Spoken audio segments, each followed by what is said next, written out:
Hello folks, it's a sad day and a happy day. I wanted to share with you my keyboard collection because I wanted to commemorate them.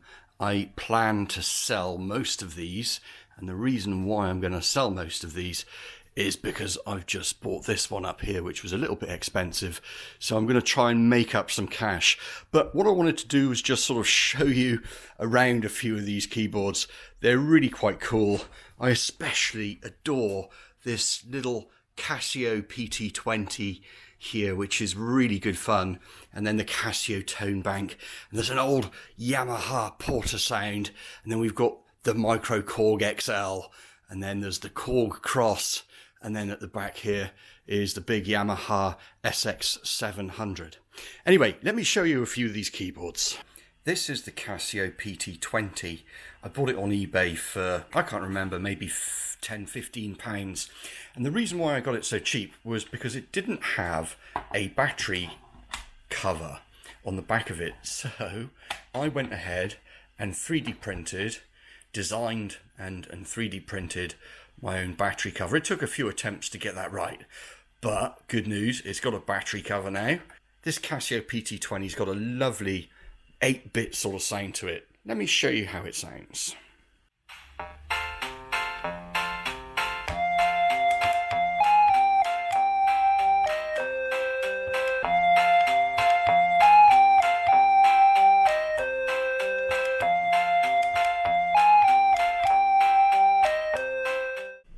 And great bit of kit though. These are all of your accompaniment keys down here, and then up here we've got about 5 or 6 different instruments. Now here's the funny thing, you can't play chords, you can only play one note at a time.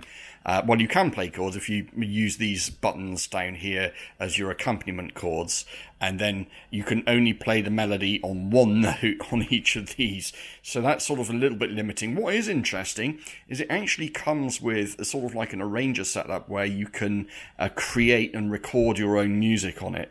And then another good function actually, not only can you adjust the general volume, but you can adjust the mix volume between the accompaniment, whether that's the drums and the chords on your left hand here, and the solo on your right hand. But yeah, it's a really cool little bit of kit. Really quite sort of like it. On the back of it, here, there's a tuning dial. So this is a little variable resistor that adjusts the pitch of the keyboard, so you can make sure that your keyboard is set to the correct pitch, because obviously it's not quartz controlled. It's got an analog oscillator inside of it, and depending on the temperature of your room, this middle C might not necessarily be middle C. Anyway, cool bit of kit, absolutely love it. I had to dig out one of my special power packs in order to power this keyboard up, but this is the Casio SA1100 sound tone bank, and it's rubbish. It's so cheaply made, it's just horrid. Sadly, it's a result of production getting cheaper and people trying to get as much profit as they possibly can out of things. So with this one, you can play 2 notes at the same time, but if you watch, I can't play a 3rd note at the same time. So we've got 2 voices on this guy. Let's see what it sounds like. We've got 100 different types of sounds on here, and if you select the right one, all of its pulse code modulation stuff does its thing, and guess what? And it even has a little bit of a delay, a little bit of a reverb on it. Let's just see what it sounds like in demo mode.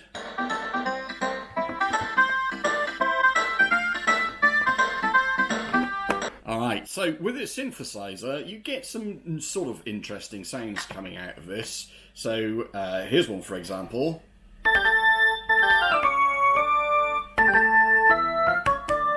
And then we run out of keys, but try and play a chord. Yeah, it just doesn't, yeah. Not bad though, good sort of, good to muck about with, I suppose.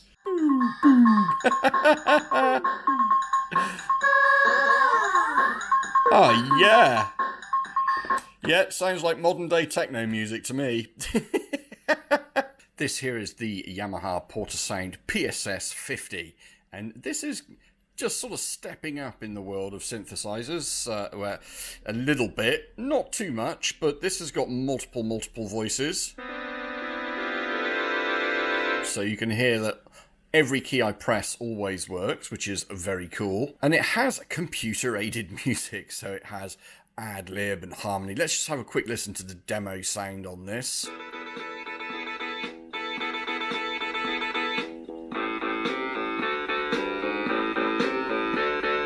And yet another little 3D printing fix was employed on this keyboard. The slider knob was missing when I got it, so I 3D printed my own little slider knob, and there it is. So let's put it into auto accompaniment mode, and let's see if we can make some beautiful music.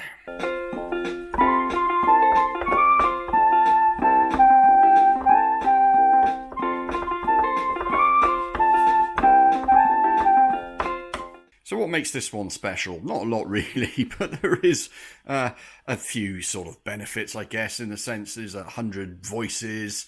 Multiple voices can be played at the same time on the keyboard. It's all pulse code modulation, so it's basically probably 1 or 2 chips on the PCB. Auto accompaniment, 13 songs to listen to. And computer aided music. So these buttons here give you ad-lib and harmony options, but other than that, it's very much a children's synthesizer. Good fun to muck about with. Now this is the Micro Korg XL, which is a little bit more like it. Quite a cool looking synth. You can get all sorts of incredible noises out of it. It's got a microphone that plugs into it. It's got a vocoder on it. I've had to plug it into a speaker system as it doesn't have internal speakers, but just listen to this.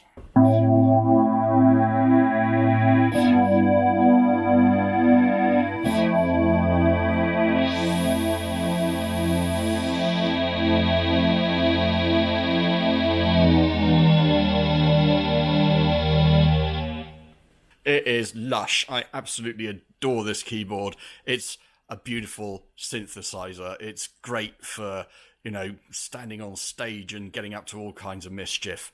There's so many different voices. It's got a lovely little LCD display on the top of it and so many different things to choose from. Actually, I wonder if my vocoder is still working. Let's see if we can get the Borg. We are the Borg. Resistance is futile. And now we're getting into something even more interesting. This is the Korg Oscillator Pro, and it's being powered by one of my multifunctional power banks. Yeah, this is an absolute beast. Let's plug some speakers into it and give you a bit of a demo.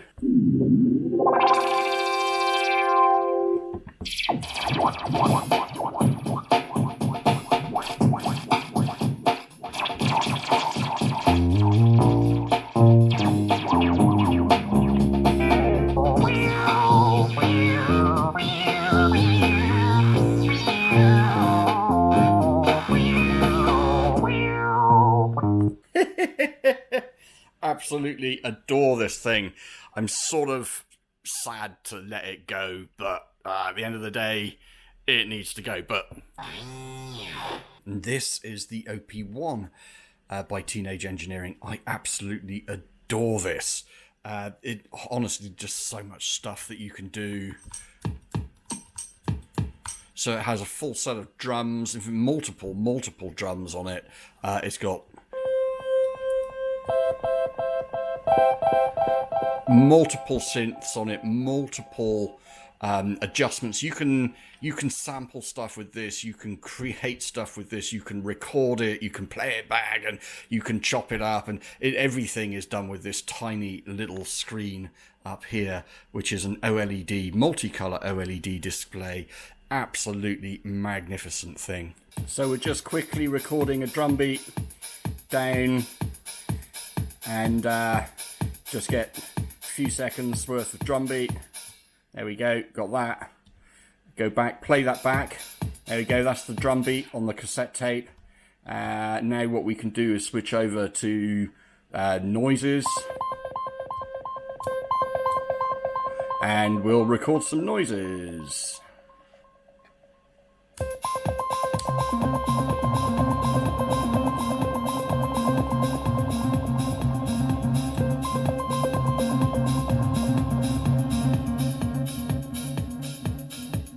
there's so much control and there's so much creativity that can be had out of this piece of kit. The only trouble is, unless you can remember all of the controls, it starts to become really difficult to use. So if you put it away for a month or two, which I have done, then you get it out and you expect to be able to use it like you used to be able to use it.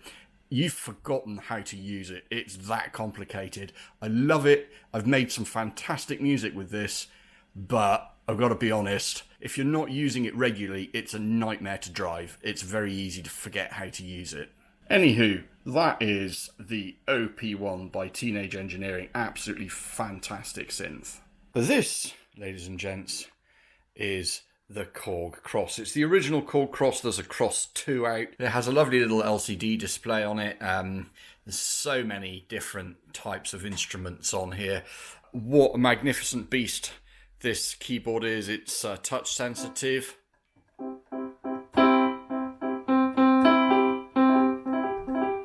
So you can get some nice feeling out of the keyboard. It's not weighted keys, but it's great. And on the end here, you've got pitch bend and an assignable wheel, so you can control filters and various other things. So perhaps, as you can see here, there are no internal speakers on the Korg Cross.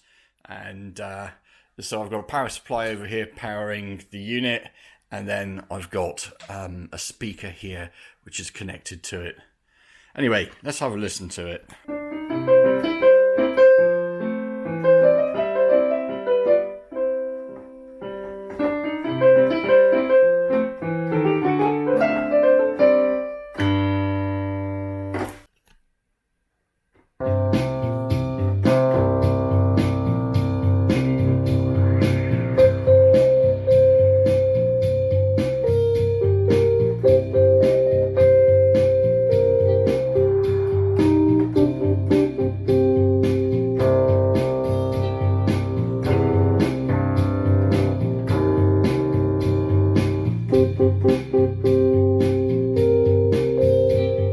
The old Korg Cross is sort of getting a bit old now, a little bit dated, but good fun to noodle around on, and comes with some good accompaniments, and you can spend hours just noodling around and having fun. It's a great little stage synth, so clearly you'll note there are no speakers built into this. This isn't something that is sort of like designed for kids to play on. This is more of a performance synthesizer that you would put on the stage, and you'd plug it into a proper amplifier and all that kind of good stuff. But anyway, great fun to muck about with. Now I think it's time to get the big boy out. So this is the Yamaha PSR-SX700. There are newer models than this, but this was the one that sort of I could afford if I sold everything else that I got. So that's basically what I'm doing.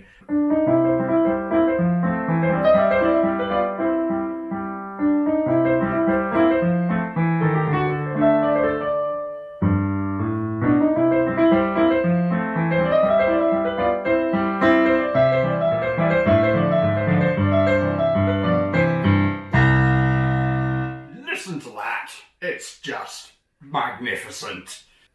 And then you end up having a glass of wine or two, and you sort of sit down in the evening, you end up coming up with something like this.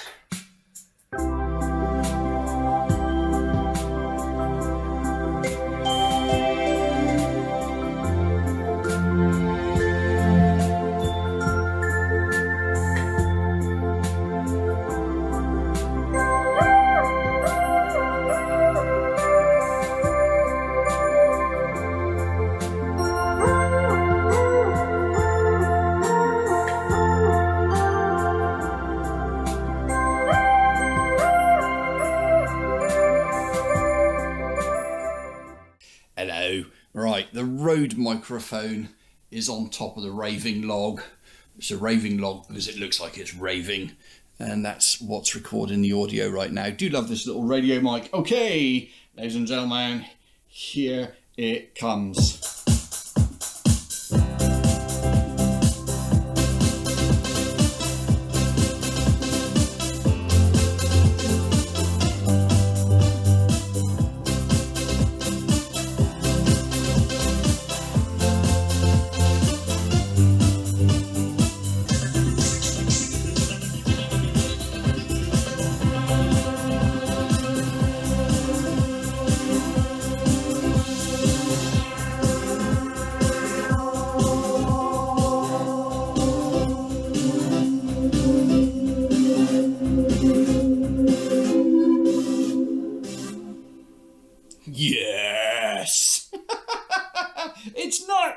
Alright, well that's it then, folks. You can say goodbye to all of these, and we'll be keeping this one at the end here. Thanks ever so much for watching. If you're anything like me, you probably hate country music.